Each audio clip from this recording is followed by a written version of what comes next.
Dito na naman tayo ngayon mga idol sa Richville Tower. Ayan, Richville Tower. Pakita ko sa inyo si Glyson Intoy. Si Intoy. Uy! Ayun o! Usap kami ni Bubong ba yan? Binbinido Glyson? Sino? Tumawag sa akin. Sabi ko, daanan ko si Intoy doon.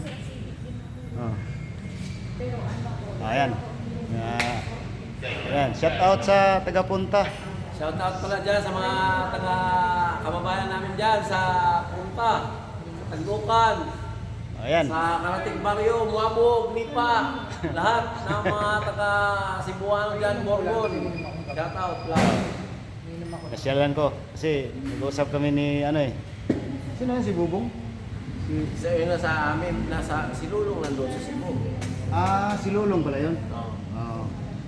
Punta daw siya dito eh. Kailan? Magchat-chat lang siya. Si Lulong yun. Tapos sabi ko, sige kita-kita tayo dito doon. Lulong naman. Na-stroke pala yun siya daw.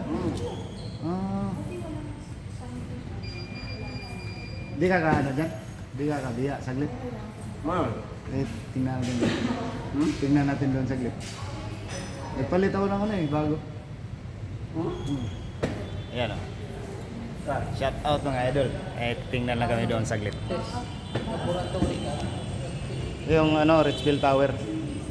Shout out kay Binbinido Glyson dyan sa Punta. Sa Bye bye.